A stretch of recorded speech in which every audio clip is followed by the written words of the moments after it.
किसी मौके संतां नूं स्टेज ते भी चढ़न नहीं दिता जाता। साडी कौम का कुछ दस्तूर ही ये है कि जिन्ना चिर बंदा अपनी जान कुर्बान नहीं करता उन्ना चिर उसे पूरा विश्वास नहीं करता। संतां दा हर कदम 1978 की विसाखी तो लैके 1984 तक जो भी कदम पुट्टिया वो शहादत वाल जांदा कदम सीगा। ते गैरत जिहड़ी सीगी जो सानू गुरुआं ने सिखाई साडे अंदर जो भरी सी वो खत्म हो चली सी। तो संत जरनैल सिंह ने आके कौम दे विच वो अंक ते गैरत नूं ते भरी।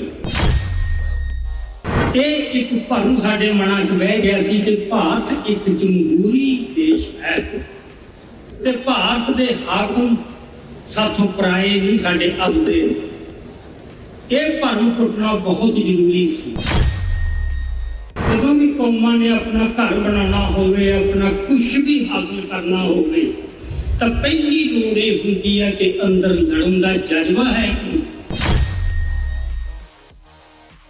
ਪੰਜਵੇਂ ਪਾਤਸ਼ਾਹ ਦੀ ਸ਼ਹਾਦਤ ਤੇ 1984 ਵਿੱਚ ਸਿੱਖ ਕੌਮ ਦੇ ਉੱਤੇ ਜੋ ਭਾਰਤੀ ਹਾਕਮਾਂ ਨੇ ਕਹਿਰ ਢਾਇਆ ਉਹਦੀ ਯਾਦ ਨੂੰ ਅੱਜ ਮੁੜ ਤਾਜ਼ਾ ਕਰਨ ਵਾਸਤੇ ਸਾਨ ਫਰਾਂਸਿਸਕੋ ਦੀ ਧਰਤੀ ਤੇ ਜੁੜੇ ਗੁਰੂ ਪਿਆਰੀ ਸਾਧ ਸੰਗਤ ਜੀ ਦਸਮ ਪਾਤਸ਼ਾਹ ਵੱਲੋਂ ਬਖਸ਼ੀ ਫਤਿਹ ਦੀ ਸਾਂਝ ਪਾਈਏ।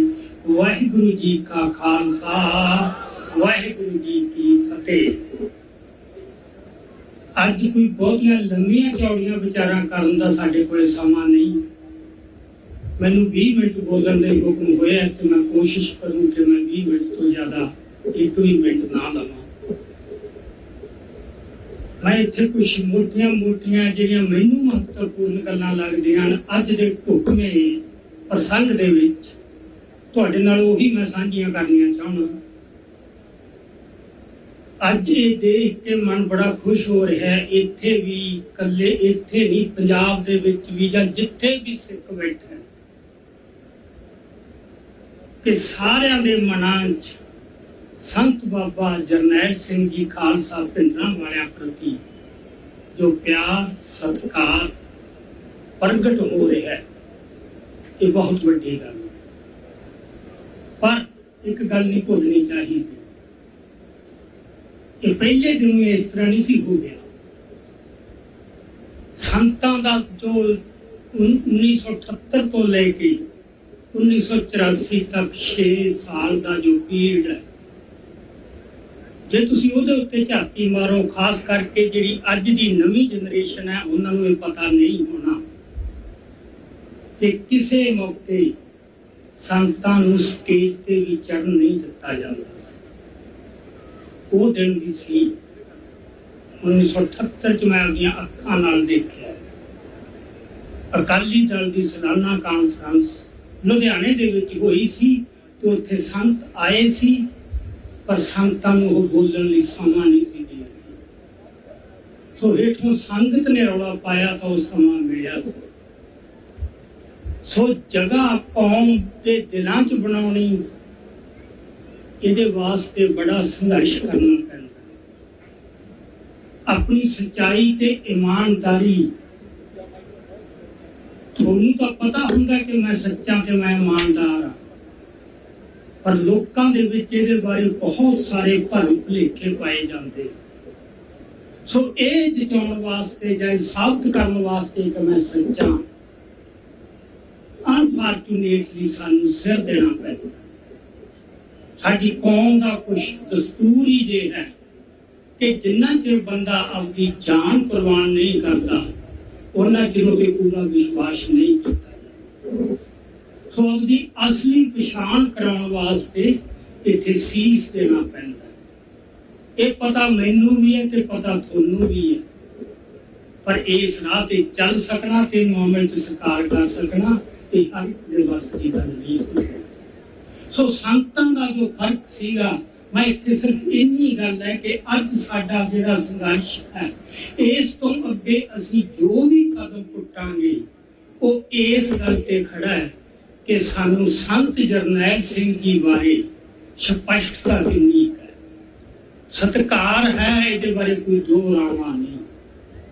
ਮਨਾਂ 'ਚ ਪਿਆਰ ਹੈ, ਇਹਦੇ ਬਾਰੇ ਕੋਈ ਦੋ ਰਾਵਾਂ ਨਹੀਂ। ਪਰ ਕੀ ਸਾਨੂੰ ਪੂਰੀ ਸਮਝ ਹੈ ਤਾਂ ਉਹਨਾਂ ਦਾ ਸਾਨੂੰ ਜੀਵਨ ਦਾ ਇੱਕ ਸਫ਼ਰ ਵੀ ਦੇਖਣਾ ਪਊ।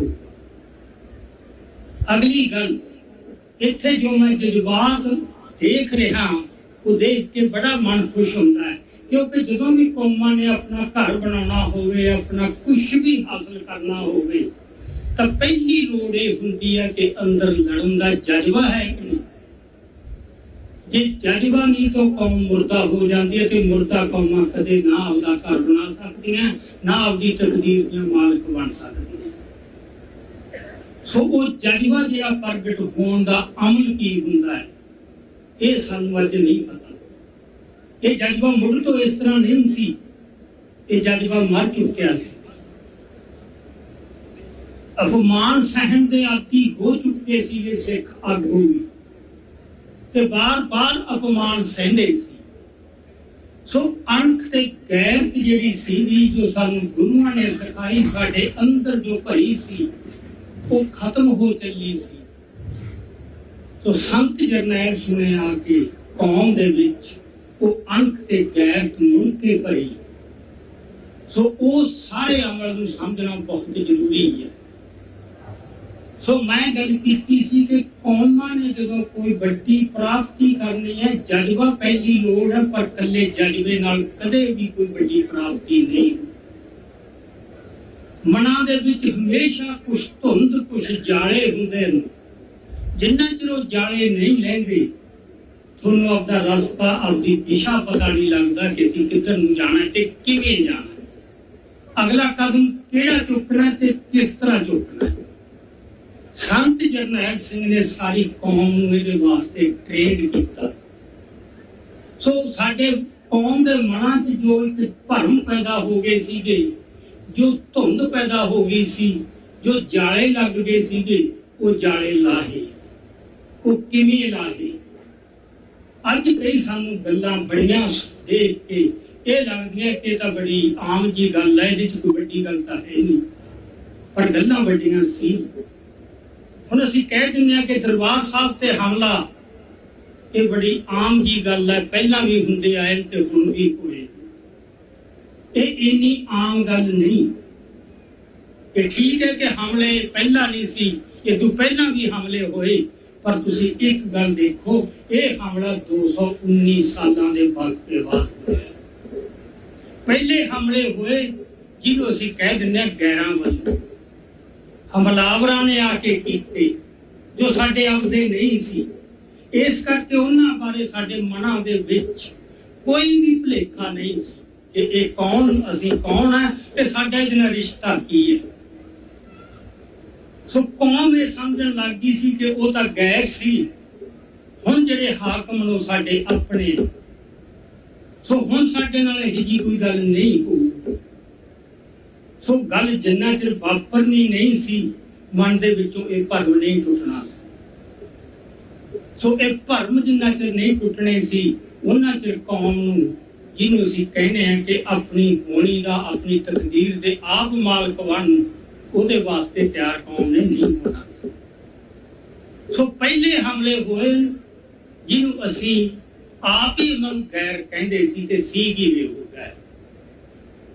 ਸੋ ਇਹ ਜਿਹੜਾ ਹਮਲਾ ਹੋਇਆ, ਇਹ ਇੱਕ ਨਵੇਂ ਯੁੱਗ ਦੇ ਵਿੱਚ ਹੋਇਆ। ਉਹਨੂੰ ਅਸੀਂ ਮੱਧ ਯੁੱਗ ਕਹਿ ਦਿੰਦੇ ਹਾਂ, ਵਹਿਸ਼ਤ ਦਾ ਯੁੱਗ। ਉੱਥੇ ਜਮਹੂਰੀਅਤ ਨਹੀਂ ਸੀ ਜੀ, ਉੱਥੇ ਧੱਕਾ ਚੱਲਦਾ ਸੀ, ਉੱਥੇ ਜ਼ੁਲਮ ਬਹੁਤ ਹੁੰਦੇ ਸੀ।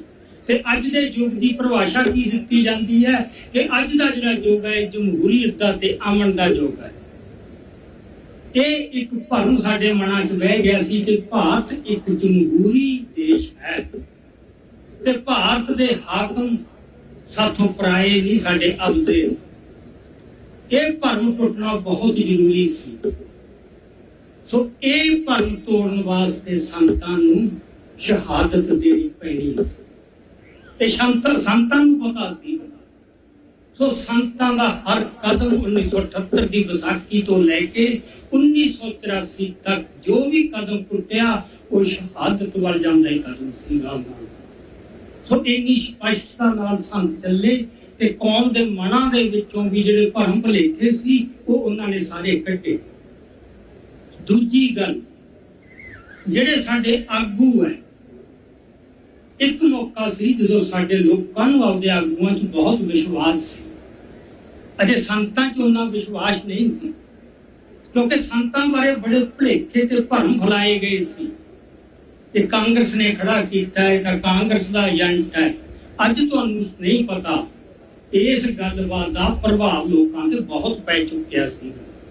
ਸੰਤਾਂ ਦੀਆਂ ਸਪੀਚਾਂ ਵੀ ਸੁਣੋ, ਉਹ ਵਾਰ-ਵਾਰ ਇਸ ਗੱਲ ਨੂੰ ਲਿਆਉਂਦੇ ਕਿ ਮੇਰੇ ਤੇ ਇਲਜ਼ਾਮ ਲੱਗਦੇ ਤੇ ਲਾਉਣ ਵਾਲੇ ਕੌਣ, ਜਿਨ੍ਹਾਂ ਦੇ ਖੁਦ ਕਾਂਗਰਸੀਆਂ ਨਾਲ ਸੰਬੰਧ ਹੈ, ਜਿਹੜੇ ਕਾਂਗਰਸੀਆਂ ਨੂੰ ਆਪਣੀਆਂ ਕੁੜੀਆਂ ਤੱਕ ਵਿਆਹੁੰਦੇ, ਉਹ ਸਾਡੇ ਤੇ ਇਹ ਇਲਜ਼ਾਮ ਲਾਉਂਦੇ। ਸੋ ਸੰਤਾਂ ਨੇ ਆਪਦੀ ਸਾਰੀ ਸ਼ਹਾਦਤ ਦੇ ਕੇ ਆਪਦੇ ਆਪ ਨੂੰ ਸਾਬਤ ਕੀਤਾ ਕਿ ਮੈਂ ਕੌਣ ਹਾਂ ਤੇ ਤੁਸੀਂ ਕੌਣ। ਸੋ ਇਹ ਇੱਕ ਸਫ਼ਰ ਹੈ। ਸੰਤਾਂ ਨੇ ਪੈਰ ਪੈਰ ਦੇ ਉੱਤੇ ਆਪਣੀ ਸੱਚਾਈ ਦਾ ਲੋਕਾਂ ਸਾਹਮਣੇ ਸਬੂਤ ਪ੍ਰਮਾਣ ਸਾਬਤ ਕੀਤਾ। ਬੜੇ ਭਰਮ ਸੀ, ਇੱਕ ਤਾਂ ਹਾਕਮਾਂ ਬਾਰੇ, ਇੱਕ ਯੁੱਗ ਬਾਰੇ ਕਿ ਅੱਜ ਦੇ ਯੁੱਗ 'ਚ ਇਹ ਗੱਲ ਨਹੀਂ ਵਾਪਰ ਸਕਦੀ, ਉਹ ਤਾਂ ਪੁਰਾਣੇ ਜ਼ਮਾਨੇ ਸੀ ਜਿਹਨੂੰ ਮੱਧ ਯੁੱਗ ਕਹਿੰਦੇ ਆ। ਅੱਜ ਤਾਂ ਜਮਹੂਰੀਅਤ ਦਾ ਯੁੱਗ ਹੈ। ਇਹ ਜਮਹੂਰੀਅਤ ਦਾ ਜਿਹੜਾ ਇੱਕ ਭਰਮ ਦਾ ਸਾਡੇ 'ਚ ਫੈਲਾਇਆ ਪਿਆ ਸੀਗਾ, ਉਹ ਤੋੜਨਾ ਬਹੁਤ ਜ਼ਰੂਰੀ ਸੀਗਾ। ਦੂਜੀ ਗੱਲ, ਮੈਂ ਖੁਦ ਇਸ ਗੱਲ ਦਾ ਚਸ਼ਮਦੀਦ ਗਵਾਹ ਅਸੀਂ ਉਸ ਪੀੜ ਦੇ ਵਿੱਚ ਦੇਖਿਆ ਕਿ ਜਦੋਂ ਸੰਤ ਅਕਾਲ ਤਖਤ ਸਾਹਿਬ ਤੇ ਜਾ ਕੇ ਬੈਠੇ, ਕੌਮ ਦੇ ਅੰਦਰੋਂ ਹੀ ਬਹੁਤ ਵੱਡਾ ਵਿਰੋਧ ਹੋਇਆ ਸੀ ਕਿ ਕੀ ਹਥਿਆਰ ਲੈ ਕੇ ਅਕਾਲ ਤਖਤ ਸਾਹਿਬ ਤੇ ਜਾਣਾ, ਅਕਾਲ ਤਖਤ ਸਾਹਿਬ ਦੀ ਮੋਰਚਾਬੰਦੀ ਕਰਨੀ, ਕੀ ਅੱਜ ਦੇ ਸਮੇਂ 'ਤੇ ਜਾਇਜ਼ ਹੈ? ਸੋ ਗੱਲ ਅੱਜ ਦੇ ਸਮੇਂ ਤੇ ਆ ਕੇ ਖੜ ਜਾਂਦੀ ਹੈ ਕਿ ਅੱਜ ਦਾ ਸਮਾਂ ਕੀ ਹੈ। ਅੱਜ ਦੇ ਸਮੇਂ ਬਾਰੇ ਲੋਕਾਂ ਦੇ ਮਨਾਂ 'ਚ ਬਹੁਤ ਭਰਮ ਸੀ, ਜਿਹੜੇ ਸੰਤਾਂ ਨੇ ਹੌਲੀ ਹੌਲੀ ਪੜਾਅ ਦਰ ਪੜਾਅ ਉਹ ਤੋੜੇ। ਅੱਜ ਸਾਨੂੰ ਇਹ ਲੱਗ ਸਕਦਾ ਇਹਦੇ 'ਚ ਤਾਂ ਗੱਲ ਹੀ ਕੁਛ ਨਹੀਂ, ਰੌਲਾ ਕੀ ਹੈ। ਇਹ ਰੌਲਾ ਬਹੁਤ ਸੀਗਾ, ਇਹ ਗੱਲ ਬਹੁਤ ਉਠਾਈ ਗਈ, ਬਹੁਤ ਧਮਾਈ ਗਈ ਤੇ ਸੰਤਾਂ ਨੂੰ ਉੱਥੇ ਨਹੀਂ ਜਾਣਾ ਚਾਹੀਦਾ। ਸੋ ਜਦੋਂ ਸੰਤ ਸ਼ਹੀਦ ਵੀ ਹੋਏ ਨਾ, ਮੈਨੂੰ ਪਤਾ ਹੈ ਜਦੋਂ ਅਸੀਂ ਪੰਜਾਬ ਦੇ ਵਿੱਚ ਮੈਂ ਤੁਰ ਫਿਰ ਕੇ ਦੇਖਿਆ, ਲੋਕਾਂ ਨੂੰ ਮਿਲਿਆ, ਸਿੱਖ ਪਰਿਵਾਰਾਂ 'ਚ ਗਿਆ, ਦੁੱਖ ਬਹੁਤ ਸੀ ਕਿ ਦਰਬਾਰ ਸਾਹਿਬ ਤੇ ਹਮਲਾ ਹੋ ਗਿਆ, ਬੜਾ ਨੁਕਸਾਨ ਹੋ ਗਿਆ, ਪਰ ਉਹ ਬਰਾਬਰ ਦਾ ਦੋਸ਼ੀ ਸੰਤ ਜਰਨੈਲ ਸਿੰਘ ਨੂੰ ਵੀ ਮੰਨ ਰਹੇ ਸੀ। ਉਸ ਮੌਕੇ ਦੀ ਇਹ ਹਕੀਕਤ ਸੀ, ਇਹ ਭੁੱਲਿਓ ਨਾ। ਉੱਥੋਂ ਚੱਲ ਕੇ ਅੱਜ ਅਸੀਂ ਇੱਥੇ ਪਹੁੰਚੇ ਹਾਂ। ਇਸ ਵਕਤ ਮੈਨੂੰ ਬੜੀ ਖੁਸ਼ੀ ਹੋ ਰਹੀ ਹੈ ਕਿ ਹੁਣ ਕੌਮ ਜਾਗਰੂਕ ਹੋ ਚੁੱਕੀ ਹੈ। ਜਿਹੜੇ ਭਰਮ ਉਦੋਂ ਪਾਤੇ, ਅੱਜ ਉਹ ਭਰਮ ਨਹੀਂ ਪਾਏ ਜਾ ਸਕਦੇ। ਕੁਛ ਗੱਲਾਂ ਤਾਂ ਸਾਫ਼ ਹੋਈਆਂ, ਪਰ ਅਜੇ ਕੁਛ ਗੱਲਾਂ ਹੀ ਸਾਫ਼ ਹੋਈਆਂ, ਕਿਉਂਕਿ ਇੱਕ ਭਰਮ ਟੁੱਟਦਾ ਨਵਾਂ ਹੋਰ ਆ ਖੜਦਾ। ਅੱਜ ਵੀ ਸਾਡੇ ਵਿੱਚ ਕੁਛ ਨਾ ਕੁਛ ਇਹੋ ਜਿਹੇ ਭਰਮ। ਸੋ ਇਸ ਕਰਕੇ ਜਦੋਂ ਮੈਂ ਕਹਿਣਾ ਕਿ ਜਦੋਂ ਆਜ਼ਾਦੀ ਵੱਲ ਨੂੰ ਵਧਣਾ, ਇੱਕ ਤਾਂ ਜਜ਼ਬਾ ਤੇ ਦ੍ਰਿੜਤਾ ਚਾਹੀਦੀ ਹੈ। ਦੂਜੀ ਗੱਲ, ਤੁਸੀਂ ਇਹ ਦੇਖੋ ਕਿ ਕੌਮ ਦੇ ਲੋਕਾਂ ਦੇ ਮਨਾਂ 'ਚ ਭਰਮ ਕਿਸ ਕਿਸਮ ਦੇ, ਤੇ ਉਹ ਭਰਮ ਤੋੜਨੇ ਪੈਂਦੇ। ਸੰਤਾਂ ਨੇ ਉਹ ਭਰਮ ਤੋੜੇ। ਇਹ ਚਲੋ ਸਿਲਸਿਲਾ ਚੱਲਿਆ, ਹੌਲੀ ਹੌਲੀ ਹੌਲੀ ਹੌਲੀ ਕਿਤਾਬਾਂ ਪਹਿਲਾਂ ਉਹਨਾਂ ਨੇ ਲਿਖੀਆਂ, ਸੰਤਾਂ ਨੂੰ ਬਦਨਾਮ ਕੀਤਾ ਗਿਆ। ਪੂਰਾ ਜਿੰਨਾ ਜ਼ੋਰ ਲਾ ਸਕਦੇ, ਜਿਨ੍ਹਾਂ ਨੇ ਹਮਲਾ ਕੀਤਾ ਉਹੀ ਦੱਸ ਰਹੇ ਸੀਗੇ ਕੀ ਹੋਇਆ। ਜਿਨ੍ਹਾਂ ਨਾਲ ਹੋਇਆ ਉਹਨਾਂ ਦੀ ਤਾਂ ਕਿਤੇ ਗੱਲ ਹੀ ਨਹੀਂ ਸੀ ਜਾ ਰਹੀ। ਹੌਲੀ ਹੌਲੀ ਵਿਦਵਾਨਾਂ ਨੇ ਕਿਤਾਬਾਂ ਲਿਖੀਆਂ, ਉਹਨਾਂ ਦਾ ਪੱਖ ਵੀ ਗਿਆ।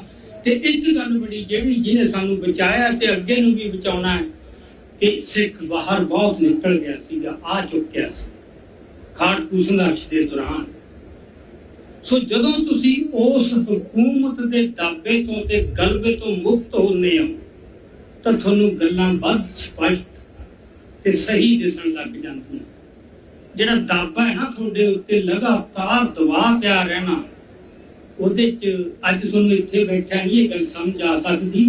ਜਿਹੜੇ ਬੰਦੇ ਉੱਥੇ ਰਹਿੰਦੇ ਨੇ ਉਹਨਾਂ ਨੂੰ ਕਿਸ ਕਿਸਮ ਦੇ ਦਬਾਅ ਤੇ ਕਿਸ ਕਿਸਮ ਦੀਆਂ ਹਾਲਤਾਂ 'ਚ ਜਿਉਣਾ ਪੈ ਰਿਹਾ। ਉੱਥੇ ਗੱਲਾਂ ਸਾਫ਼ ਹੋਣ ਨੂੰ, ਸਪਸ਼ਟਤਾ ਹੋਣ ਨੂੰ, ਚੇਤਨਤਾ ਆਉਣ ਨੂੰ ਟਾਈਮ ਲੱਗਦਾ, ਜ਼ੋਰ ਲਾਉਣਾ ਪੈਂਦਾ। ਇੱਥੇ ਉਹ ਗੱਲਾਂ ਬਿਲਕੁਲ ਨਹੀਂ, ਕੋਈ ਗੱਲ ਦੱਸਣ ਦੀ ਵੀ ਲੋੜ ਨਹੀਂ। ਸੋ ਇਹਦੇ 'ਚ ਇੱਕ ਤਾਂ ਇਹ ਗੱਲ ਬਣਦੀ ਹੈ ਕਿ ਆਜ਼ਾਦੀ ਤੇ ਗੁਲਾਮੀ ਦਾ ਫਰਕ ਕੀ ਹੈ। ਇੱਕ ਆਜ਼ਾਦ ਫਿਜ਼ਾ ਹੈ, ਤੁਸੀਂ ਸਾਹ ਲੈ ਰਹੇ ਹੋ ਇੱਕ ਆਜ਼ਾਦ ਫਿਜ਼ਾ ਦੇ ਵਿੱਚ, ਤੇ ਤੁਹਾਡੇ ਤਾਂ ਆਪਦੇ ਆਪ ਹੀ ਕਈ ਗੱਲਾਂ ਆਪਦੇ ਆਪ ਹੀ ਸਾਫ਼ ਹੋ ਜਾਂਦੀਆਂ ਨੇ, ਉੱਥੇ ਯਤਨ ਕਰਕੇ ਤੋੜਨੀਆਂ ਪੈਂਦੀਆਂ। ਸੋ ਜਿਹਦੇ ਵਿੱਚੋਂ ਫਿਰ ਮੈਂ ਜਿਹੜੀ ਗੱਲ ਤੇ ਆ ਰਿਹਾ ਕਿ ਸਾਡੇ ਵਾਸਤੇ ਇਹ ਗੱਲ ਪੱਲੇ ਬੰਨ੍ਹ ਲੈਣੀ ਚਾਹੀਦੀ ਹੈ ਕਿ ਅੱਜ ਦੇ ਯੁੱਗ 'ਚ ਖਾਸ ਕਰਕੇ ਜਿੱਥੇ ਸਾਰੀ ਗੱਲ ਪ੍ਰਾਪੇਗੰਡੇ ਤੇ ਖੜੀ ਹੈ, ਮੀਡੀਏ ਤੇ ਖੜੀ ਹੈ, ਤੇ ਕੌਣ ਆਪਦਾ ਪੱਖ ਲੈ ਗਿਆ ਜ਼ਿਆਦਾ ਜ਼ੋਰ ਨਾਲ, ਉਹੀ ਸੱਚਾ ਸਾਬਤ ਹੋ ਜਾਂਦਾ।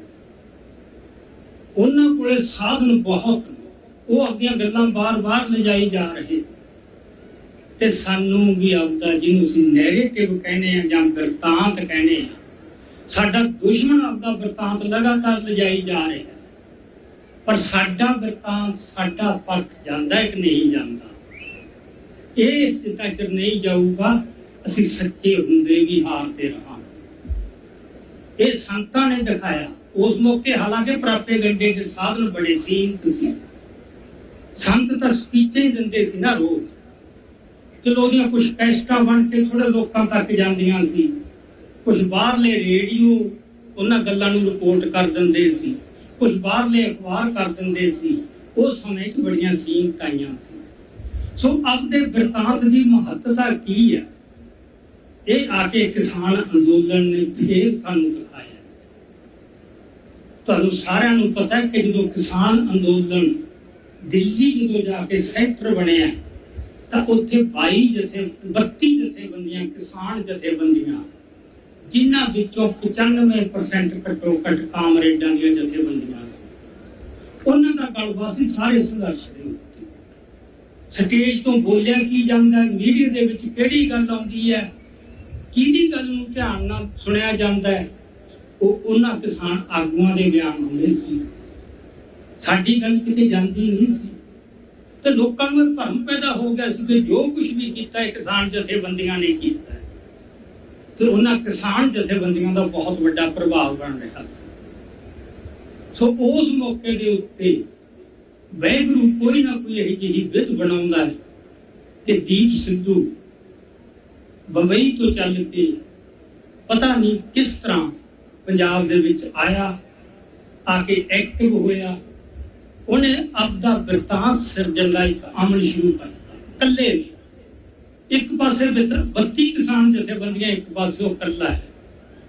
ਇਹ ਕੰਮ ਸੌਖਾ ਨਹੀਂ ਸੀ ਉਸ ਮੌਕੇ। 1.25 ਲੱਖ ਸੇ ਏਕ ਲੜਾਊ, ਉਹ ਸਪੇਟ ਚਾਹੀਦੀ ਸੀ। ਉਹਨਾਂ ਨੇ ਬੜਾ ਦਬਾਉਣ ਦਾ ਕੋਸ਼ਿਸ਼ ਕੀਤੀ, ਕਿੰਨੇ ਝੂਠੇ ਦੋਸ਼ ਲਾਏ, ਕਿੰਨੇ ਪ੍ਰਚਾਰੇ, ਕਿੰਨਾ ਬਦਨਾਮ ਕੀਤਾ, ਪਰ ਦਬਿਆ ਨਹੀਂ। ਤੇ ਅਖੀਰ ਨੂੰ ਕੀ ਹੋਇਆ, ਉਹ ਤੁਹਾਡੇ ਸਾਹਮਣੇ। ਉਸ ਬਿਰਤਾਂਤ ਦਾ ਅੱਜ ਸਾਨੂੰ ਜਿਹੜਾ ਸਿੱਟਾ ਹੈ, ਉਹ ਸਾਡੀਆਂ ਅੱਖਾਂ ਦੇ ਸਾਹਮਣੇ। ਲੋਕ ਤਾਂ ਇਹੀ ਸਮਝ ਰਹੇ ਸੀ ਕਿ ਸਾਡੀ ਲੜਾਈ ਬਿੱਲ ਮਾਫ ਕਰਵਾਉਣ ਦੀ ਹੈ, ਬਿੱਲ ਮਨਸੂਖ ਕਰਵਾਉਣ ਦੀ ਹੈ, ਸਾਡੀ ਲੜਾਈ ਫਸਲਾਂ ਦੇ ਭਾਅ ਵਧਾਉਣ ਦੀ ਹੈ। ਤੇ ਦੀਪ ਸਿੱਧੂ ਧੜੱਲੇ ਨਾਲ ਲੈ ਕੇ ਆਇਆ ਕਿ ਨਹੀਂ, ਗੱਲ ਫਸਲਾਂ ਦੀ ਨਹੀਂ, ਗੱਲ ਨਸਲਾਂ ਦੀ ਹੈ। ਇੱਥੇ ਕੀਮਤਾਂ ਦੀ ਗੱਲ ਨਹੀਂ, ਸਾਡੀ ਹੋਂਦ ਦਾ ਮਸਲਾ ਹੈ। ਇਹ ਸ਼ਬਦ ਭੁੱਲ ਗਏ ਸੀ, ਸੰਤ ਵਰਤਦੇ ਹੁੰਦੇ ਸੀ ਕਿ ਸਾਡੀ ਹੋਂਦ ਖਤਰੇ 'ਚ। ਪਰ ਆਉਣ ਵਾਲੀਆਂ ਪੀੜ੍ਹੀਆਂ ਉਹ ਭੁੱਲ ਗਈਆਂ ਸੀ ਕਿ ਹੋਂਦ ਤੋਂ ਕੀ ਭਾਵ ਹੈ। ਲੜਾਈ ਇੱਕ ਬੜੀਆਂ ਤੰਗ ਦੀਆਂ ਝਿੜੀਆਂ 'ਚ ਘੁੰਮੀ ਜਾਂਦੀ ਸੀ, ਸਾਡੀ ਪੰਥਕ ਸਰਗਰਮੀ ਦੀ। ਕਹਿੰਦੇ ਸੀ ਕੁਝ ਬੰਦੇ, ਪਰ ਉਹਨਾਂ ਦੀ ਗੱਲ ਕੌਮ ਦੇ ਦਿਲਾਂ 'ਚ ਨਹੀਂ ਸੀ ਉਤਰਦੀ। ਸੋ ਇਹਦੇ 'ਚੋਂ ਇੱਕ ਸਿੱਟਾ ਇਹ ਵੀ ਦੇਖੋ ਤੁਸੀਂ ਕਿ ਗੱਲ ਉਹੀ ਤਾਕਤਵਰ ਬਣਦੀ ਹੈ ਜਿਹੜੀ ਲੋਕਾਂ ਦੇ ਦਿਲਾਂ ਤੱਕ ਜਾਵੇ। ਸੋ ਮੈਂ ਤਾਂ ਆਪਣੀ ਜ਼ਿੰਦਗੀ ਦੇ ਵਿੱਚ ਇਹ ਦੇਖਿਆ ਕਿ ਬਹੁਤ ਬੰਦਿਆਂ ਨੇ ਇਹ ਜ਼ਮੀਨ ਤਿਆਰ ਕੀਤੀ, ਸੰਤਾਂ ਨੇ, ਸੰਤਾਂ ਦੇ ਜੁਝਾਰੂ ਸਾਥੀਆਂ ਨੇ ਆਪਣੀਆਂ ਕੁਰਬਾਨੀਆਂ ਦੇ ਕੇ। ਉਸ ਤੋਂ ਬਾਅਦ ਜੋ ਖਾੜਕੂ ਸੰਘਰਸ਼ ਚੱਲਿਆ, 10 ਸਾਲ ਜਿੰਨਾ ਜ਼ੁਲਮ ਹੋਇਆ, ਜਿੰਨੀਆਂ ਕੁਰਬਾਨੀਆਂ ਹੋਈਆਂ, ਉਹਨਾਂ ਸਾਰਿਆਂ ਦੀ ਬਹੁਤ ਵੱਡੀ ਦੇਣ ਹੈ। ਉਹਨਾਂ ਨੇ ਇੱਕ ਜ਼ਮੀਨ ਤਿਆਰ ਕਰਤੀ ਸੀ, ਪਰ ਕੋਈ ਇੱਕ ਆਵਾਜ਼ ਚਾਹੀਦੀ ਸੀ ਜਿਹੜੀ ਲੋਕਾਂ ਦੇ ਐਨ ਦਿਲਾਂ 'ਚ ਜਾ ਵੜੀ। ਤੇ ਵਾਹਿਗੁਰੂ ਨੇ ਇਹ ਵੀ ਕੋਈ ਵਿਧ ਬਣਾਤੀ ਕਿ ਉਹ ਆਵਾਜ਼ ਪੈਦਾ ਹੋਈ। ਗੱਲਾਂ ਉਹੀ ਨੇ ਜਿਹੜੀਆਂ ਅਸੀਂ ਵੀ ਕਰ ਰਹੇ ਹਾਂ ਤੇ ਲੋਕ ਆਪਾਂ ਹੋਰ ਵੀ ਕਰਦੇ ਸੀਗੇ, ਪਰ ਜਦੋਂ ਦੀਪ ਸਿੱਧੂ ਬੋਲਦਾ ਸੀ ਤਾਂ ਉਹ ਲੱਖਾਂ ਲੋਕਾਂ ਦੇ ਦਿਲਾਂ 'ਚ ਜਾ ਵੱਜਦੀ ਸੀ। ਇਸੇ ਕਰਕੇ ਉਹਦੀਆਂ ਗੱਲਾਂ ਅੱਜ ਸਾਡੇ ਸਾਹਮਣੇ ਆ ਰਹੀਆਂ। मैं तो हुण ਉਹ ਦੇਖ ਕੇ हैरान ਹੁੰਨਾ कि 1.5 साल की जिंदगी च कितना काम किया है, किन्नियां स्पीचां ते किन्ना कुछ कह गया ਉਹ ਜਿਹੜੀਆਂ ਹੁਣ ਸਾਨੂੰ ਬਾਰ-ਬਾਰ ਅਸੀਂ ਉਹਨਾਂ ਨੂੰ ਰਿਪੀਟ ਕਰ ਰਹੇ ਹਾਂ, ਦੇਖ ਰਹੇ ਹਾਂ। ਸੋ ਜੇ ਕੰਮ ਕਰਨਾ ਕੌਮ ਵਾਸਤੇ ਤਾਂ ਐਸ ਜਜ਼ਬੇ ਨਾਲ ਤੇ ਇੰਨੀ ਸਪਸ਼ਟਤਾ ਨਾਲ ਕਰਨਾ ਪਊਗਾ। ਇੱਥੇ ਢਿੱਲੇ ਜੇ ਤੁਰ ਕੇ ਵੀ ਚੱਲ ਕਦੇ ਕਦੇ ਕੁਝ ਕਰ ਲਿਆ, ਕਦੇ ਨਾ ਕੀਤਾ, ਇਹ ਨਹੀਂ। ਇਹ ਤਾਂ ਹਰ ਵੇਲੇ ਤੁਸੀਂ ਸਮਝੋ ਕਿ ਅਸੀਂ ਜੰਗ ਦੇ ਮੈਦਾਨ 'ਚ ਹਾਂ। ਇਹ ਇੰਨੀ ਸਸਤੇ ਪਾ ਆਜ਼ਾਦੀ ਨਹੀਂ ਮਿਲਣੀ ਜਿਹਦੇ ਨਾਲ ਸਾਡਾ ਬਾਪ ਹੈ ਉਹਦੇ ਖਾਸੇ ਨੂੰ ਕਦੇ ਨਾ ਭੁੱਲੋ। ਉਹ ਇਕੱਲਾ ਜ਼ਾਲਮ ਨਹੀਂ, ਜ਼ਾਲਮ ਤਾਂ ਹੋਰ ਵੀ ਬਹੁਤ ਸਾਰੇ ਰਾਜ ਹੁੰਦੇ ਆ। ਜ਼ਾਲਮ ਤਾਂ ਮੁਗਲ ਵੀ ਸੀਗੇ। ਇਹ ਜ਼ਾਲਮ ਤੋਂ ਵੱਧ ਕੇ ਇਹਨਾਂ 'ਚ ਕਪਟ ਬਹੁਤ ਹੈ, ਇਹਨਾਂ ਦੇ ਖੂਨ 'ਚ ਹੈ, ਇਹਨਾਂ ਦੇ DNA 'ਚ ਹੈ। ਤੁਸੀਂ ਕੋਈ ਯੁੱਧ ਪੜ੍ਹ ਲਓ, ਰਮਾਇਣ ਤੋਂ ਲੈ ਕੇ ਮਹਾਭਾਰਤ ਤੇ ਹੋਰ ਕੋਈ ਵੀ ਪੁਰਾਣ ਪੜ੍ਹ ਲਓ, ਕਿਸੇ ਯੋਧੇ ਨੂੰ ਇਹਨਾਂ ਨੇ ਬਿਨਾਂ ਧੋਖੇ ਤੋਂ ਮਾਰਿਆ ਹੋ। ਹਰ ਯੋਧੇ ਨੂੰ ਧੋਖੇ ਨਾਲ ਮਾਰਿਆ। ਸੋ ਧੋਖੇ ਨੂੰ ਇੰਨੀ ਪ੍ਰਵਾਨਗੀ ਦੇ ਦੇਣੀ ਸਾਰੇ ਲੋਕਾਂ ਵੱਲੋਂ ਇਹ ਦੁਨੀਆ 'ਚ ਹੋਰ ਕਿਸੇ ਕੌਮ ਦੇ ਹਿੱਸੇ ਨਹੀਂ ਆਇਆ ਕਿ ਧੋਖੇ ਨੂੰ ਵਧੀਆ ਚੀਜ਼ ਸਮਝਣ ਲੱਗੇ। ਇੱਥੇ ਸਿੱਖ ਜੰਗਾਂ ਤੁਹਾਡੇ ਸਾਹਮਣੇ ਆ, ਗੁਰੂਆਂ ਦੀਆਂ ਜੰਗਾਂ ਸਾਹਮਣੇ ਆ ਕਿ ਉੱਥੇ ਧੋਖਾ ਨਹੀਂ, ਉੱਥੇ ਲਲਕਾਰ ਕੇ ਦੁਸ਼ਮਣ ਨੂੰ ਮਾਰਿਆ ਗਿਆ ਤੇ ਮਾਰ ਕੇ ਵੀ ਉਹਦੇ ਉੱਤੇ ਰਹਿਮ ਕੀਤਾ ਗਿਆ। ਇਹ ਤਾਂ ਫਿਰ ਲਾਸ਼ਾਂ ਨਾਲ ਕੀ ਕਰਦੇ ਨੇ, ਇਹ ਬਹੁਤ ਘੱਟ ਹੁੰਦਾ ਇਸ ਤਰ੍ਹਾਂ, ਥੱਲੇ ਮਾਰਦੇ ਨਹੀਂ। ਸੋ ਇਹਦਾ ਸਾਨੂੰ ਜਿਹੜਾ ਖਾਸਾ ਇਸ ਹਕੂਮਤ ਦਾ, ਇਸ ਰਾਜ ਦਾ, ਉਹਦੇ ਬਾਰੇ ਕਿਸੇ ਭੁਲੇਖੇ 'ਚ ਨਾ ਰਹੋ। ਜ਼ੁਲਮ ਦਾ ਟਾਕਰਾ ਤਾਂ ਹੋ ਜਾਂਦਾ, ਕਪਟ ਦਾ ਟਾਕਰਾ ਕਰਨ ਵਾਸਤੇ ਬੁੱਧੀ ਜਿਹੜੀ ਆਉਂਦੀ ਹੈ ਉਹ ਬਹੁਤ ਪ੍ਰਚੰਡ ਕਰਨੀ ਪੈਂਦੀ ਹੈ। ਜੇ ਉਹ ਪ੍ਰਚੰਡ ਨਹੀਂ ਹੋ, ਅਸੀਂ ਜ਼ੁਲਮ ਦਾ ਮੁਕਾਬਲਾ ਤਾਂ ਕਰ ਲਾਂਗੇ, ਪਰ ਜਿਹੜੀਆਂ ਉਹਨਾਂ ਨੇ ਚਾਲਾਂ ਚੱਲਣੀਆਂ ਪੈਰ ਤੇ, ਉਹਨਾਂ ਦਾ ਮੁਕਾਬਲਾ ਨਹੀਂ ਕਰ ਸਕਦਾ। ਝੂਠ ਬੋਲਣ ਦੀ ਉਹਨਾਂ 'ਚ ਕਿੰਨੀ ਸਮਰੱਥਾ ਹੈ ਤੇ ਉਹਨੂੰ ਸੱਚ ਬਣਾ ਕੇ ਪੇਸ਼ ਕਰਨ ਦੀ ਕਿੰਨੀ ਸਮਰੱਥਾ ਹੈ, ਤੇ ਹੋਰ ਬਹੁਤ ਘੱਟ ਥਾਵਾਂ ਤੇ ਇਸ ਤਰ੍ਹਾਂ ਦਾ ਹੁੰਦਾ ਹੈ। ਸੋ ਇਹ ਤਾਂ ਮੈਂ ਇੰਨੀਆਂ ਕੀ ਗੱਲਾਂ ਅੱਜ ਇਸ ਮੌਕੇ ਦੇ ਉੱਤੇ ਕਿ ਸਾਨੂੰ ਸਭ ਕੁਝ ਦੇਖ ਕੇ ਕਿ ਸਾਡੇ ਸਾਹਮਣੇ ਚੁਣੌਤੀਆਂ ਕਿਸ ਕਿਸਮ ਦੀਆਂ, ਉਹਦੇ ਵਾਸਤੇ ਸਾਨੂੰ ਤਿਆਰ ਹੋਣਾ ਪਊ। ਤੇ ਇਹ ਗੱਲ ਮੈਨੂੰ ਕਹਿਣ 'ਚ ਕੋਈ ਝਿਜਕ ਨਹੀਂ ਕਿ ਸਾਡੇ 'ਚ ਜਜ਼ਬਾ ਹੈ, ਪਰ ਅਸੀਂ ਜੇ ਉਸ ਤਰ੍ਹਾਂ ਤਿਆਰ ਨਹੀਂ ਹੋਏ। ਇੱਥੇ ਡਾਕਟਰ ਚੀਮਾ ਏਕਤਾ ਦੀ ਗੱਲ ਕਰਕੇ ਗਏ ਕਿ ਸਾਰੇ ਇੱਕ ਥਾਂ ਇਕੱਠੇ ਹੋ। ਇਹ ਗੱਲਾਂ ਅਸੀਂ ਵੀ ਕਹਿ ਰਹੇ ਹਾਂ, ਸਾਰੇ ਕਹਿ ਰਹੇ ਨੇ, ਪਰ ਏਕਤਾ ਹੋ ਨਹੀਂ ਰਹੀ। ਉਹਦਾ ਕੋਈ ਕਾਰਨ ਤਾਂ ਲੱਭਣਾ ਪਊਗਾ, ਕਿਹੜੀ ਕਾਰਨ ਕਰਕੇ ਨਹੀਂ ਹੋਈ। ਇਹਦੀਆਂ ਮਿਸਾਲਾਂ ਸੰਤਾਂ ਨੇ ਕਾਇਮ ਕੀਤੀਆਂ ਕਿ ਏਕਤਾ ਵਾਸਤੇ ਤਿਆਗ ਜ਼ਰੂਰੀ ਹੈ। ਜਦੋਂ ਉਹਨਾਂ ਨੇ ਏਕਤਾ ਦੀ ਗੱਲ ਕੀਤੀ ਕਿ ਮੈਂ ਪੰਥ ਨੂੰ ਇੱਕ ਨਿਸ਼ਾਨ ਸਾਫ਼ ਥੱਲੇ ਇਕੱਠੇ ਕਰਨਾ ਹੈ, ਤਾਂ ਉਹਦੀ ਉਹਨਾਂ ਨੇ ਕਿਹਾ ਕਿ ਮੈਨੂੰ ਕਿਸੇ ਅਹੁਦੇ ਦੀ ਕੋਈ ਭੁੱਖ, ਮੈਂ ਕੋਈ ਅਹੁਦਾ ਲੈਣਾ ਹੀ ਨਹੀਂ। ਜੇ ਤਾਂ ਇਹ ਤਿਆਗ ਹੋਵੇ, ਏਕਤਾ ਹੋਈ। ਜਿੰਨਾ ਚਿਰ ਤਿਆਗ ਨਹੀਂ, ਉਹਨਾਂ ਚਿਰ ਏਕਤਾ ਨਹੀਂ। ਤੇ ਜਿਹੜਾ ਤਿਆਗ ਹੈ ਉਹ ਤਾਂ ਨਾਮ ਬਾਣੀ ਬਗੈਰ ਨਹੀਂ ਆ ਸਕਦਾ ਅਸਲੀ ਅਰਥਾਂ ਦੇ। ਤੇ ਮਨ ਤੁਹਾਡੇ ਤਾਂ ਸਾਫ਼ ਹੋਣਗੇ ਜਦੋਂ ਉਹਦੇ ਵਿੱਚੋਂ ਜਿਹੜੇ ਮਨੋ ਵਿਕਾਰਾਂ ਦਾ, ਜਿੱਥੋਂ ਮੈਂ ਮਰੂ ਗਰਜ ਮਰੂਗੇ, ਖੁਦ ਗਰਜੀ ਮਰੂਗੇ, ਇੱਕ ਦੂਜੇ ਪ੍ਰਤੀ ਸਾੜਾ ਤੇ ਨਫ਼ਰਤ ਦੇ ਨਾਲ ਚੋਂ ਨਿਕਲੂ। ਸੋ ਕੁਝ ਗੱਲਾਂ ਬਾਰੇ ਸਖਤ ਪੋਜੀਸ਼ਨਾਂ ਲੈ। ਅੱਜ ਸਾਡੇ ਇਹੀ ਚੱਲ ਰਿਹਾ ਹੈ।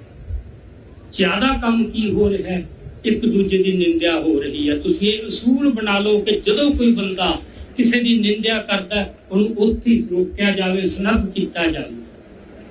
ਜਦੋਂ ਸਾਡੇ ਆਪਣਿਆਂ ਤੋਂ ਕਿਸੇ ਦੀ ਨਿੰਦਿਆ ਕਰਦਾ, ਅਕਾਲੀ ਆਗੂਆਂ ਦੀ ਕਰਦਾ, ਕਰ ਲੈਣ ਦਿਓ।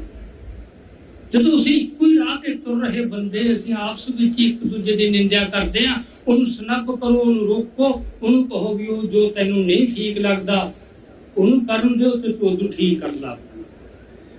ਹੁਣ ਮੈਂ ਕੋਈ ਕਿਤਾਬ ਲਿਖਦਾ, ਕਿਸੇ ਬੰਦੇ ਨੂੰ ਨਹੀਂ ਠੀਕ ਲੱਗਦੀ, ਉਹਦਾ ਅਸਲੀ ਢੰਗ ਤਾਂ ਇਹ ਹੈ ਨਾ ਕਿ ਤੁਸੀਂ ਠੀਕ ਲਿਖ ਦਿਓ ਬਸ ਉਹਦੇ ਮੁਕਾਬਲੇ। कि आ मेरी किताब, जे तुम लिखते कुछ नहीं, दूजे की पहला निंदा करी जाते हो। मैं कुछ बोलता किसी को गलत लगता है तो तुम ठीक बोलो, अज इतने कोई किसी रोक तो सकता ही नहीं, इन्ने साधन।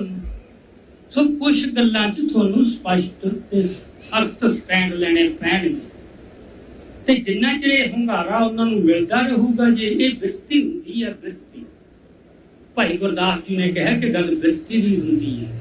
हंस ने मोती चुगने ते जिहड़ा ਕਾਂ है उन्हें गांधी फरोलना है, उसकी बिरती है। वैगुरू ने कुछ बिरतियां पातियां, पर तुसीं वो बिरतियां नूं लगाम पाओ। ये गल बहुत जरूरी है कि असीं जिस किस्म की अज हालत च हां ते जिन्ना चिर असीं इकट्ठे ते एक मुठ नहीं हुंदे उन्ना चिर साडा कुछ नहीं बन सकदा। सो ये गल नूं असीं रोकीए, एक दूजे की निंदा, एक दूजे दी लत्तां खिच्चण वाली गल नूं कुछ ना कुछ आपदा पॉजिटिव लेके अगे काम करने की कोशिश करिए। दूजी गल डॉक्टर चीमा इत्थे कह के गए कि जिहड़ी एक हुंदा internal right of self determination, एक हुंदा एक्सटर्नल। ये ठीक है कि असीं संतां दे आउण तो पहलां जां 84 तो पहलां जिहड़ा संघर्ष सी ओह अंदरूनी आत्म निर्णय का हक लैण तक रहा, उदों वो सही हो सकता क्योंकि अजे भरम टुटे नहीं सी। वो भरम टुटना जरूरी सी, इसे करके संत बार बार मतलब उन्होंने जो दबाव पैंदा सी कि खालिस्तान की गल करो, खालिस्तान की, ये संतां नूं पता सी कि मैं कदों करनी है कि किस तरीके च करनी है। सो पहला कौम नूं उत्थों तक लेके गए। ਉਹੀ आनंदपुर का मत है, अकाली जो उसकी व्याख्या करते हैं गुलामी वाल ले जाते हैं, संत जो उसकी व्याख्या करते हैं आज़ादी वाल लै जाते। सो उन्होंने वो जमीन तैयार की पहला ते फिर अखीर ते जाके बयान दिता कि जिदन श्री दरबार साहब से हमला हो जू उस दिन खालिस्तान की नींह रखी। सो वो एक सिफती मोड़ कट्टिया साडे संघर्ष ने। जून 84 तो पहला एक असीं होर किस्म की लड़ाई लड़ रहे थे, जून 84 तो बाद असीं होर किस्म की लड़ाई लड़ रहे हैं। सो अज साडा जो निशाना है वह अंदरूनी self right of self determination का नहीं, अज साडा external right of self determination है। पर ये एक गल याद रखनी चाहिए है कि जदों कोई हाकम किसी कौम के उत्ते बड़ा जुल्म ढाउंदा उन्होंने भी पता होंगे कि इन्हों के अंदर रोस पैदा हो के बगावत पैदा हो, वो इंतजाम करता है। उन्होंने इंतजाम एक गल ये होंगी है कि तुसी जोर लाओ इस गल से कि कौम उन्होंने भुल जाए। उन्होंने उन्होंने भुलाउण ते जोर लाउणा हुंदा ते कौम ने याद रखण ते जोर लाउणा। सो आ जिहड़े पिछले साल निकले ने इहदे विच यही होया। मैनू पता है कि 85 दे विच बंदे दर्जना भी नहीं इकट्ठे होंदे इस तरह दी गल्लां करन वास्ते ते इस तरह दी गल्लां सुनन वास्ते। वो दिनों तो चल के अज असीं इत्थे तक पहुंच चुके हैं, ये बड़ी संतुष्टि वाली गल है। पर होर भी अजे बहुत भरम लोगों के मनां च, वो भरम अजे सानूं तोड़ने पैणगे, टुटणगे तुहाडे बरतांत नाल। कि वो बरतांत इस तरह रचिया जाए कि लोगों के मनां च जाके जिवें दीप सिद्धू ने मिसाल की गल्लां उही जो असीं करते सी, पर उही गल इत्थे फिर जान देनी पैंदी है आपदे आप नूं सच्चा साबित करने वास्ते। जदों लोकां नूं यकीन हो जाए बंदा ये सच्चा सी, फिर उहदा लोग उस दी गल दा फिर उत्ते असर बड़ा पैंदा। सो इस करके लड़ाई जित साडी यकीनी है, इस बारे कोई रोला कोई भुलेखा नहीं, पर जित इन्नी आसान नहीं हो सकती, ये बारे भर ना पाड़िए। लड़ाई वास्ते तैयार होइए ते लड़ाई वास्ते दो पद्धर ते तैयारी की लोड़ है। एक तां जिहड़ी एकता की गल जां जथेबंदी दी कि साडा जिन्ना जथेबंदी मजबूत हो उन्नी असीं लड़ाई जित सकांगे। दूजी गल साडे च स्पष्टता किन्नी है। सो सिद्धांतक ते जथेबंदक तैयारियां ये सानू पूरा जोर ला देना चाहिए ताकि असी आने वाला जो गेड़ है लड़ाई का वो वास्ते तैयार होइए। सो इन्नियां विचारां मैं तुहाडे नाल इत्थे सांझी जिन्ना को अपने कोल समा से आप इन्नियां की कीतियां पर ये गल्लां लगातार अड-अड प्लेटफार्मां तो हुंदियां रहणगीਆਂ, ये कोई एक मौका नहीं। सो इन्हियां तो विचारां प्रवान करियो। वाहिगुरू जी का खालसा, वाहिगुरू जी की फतेह।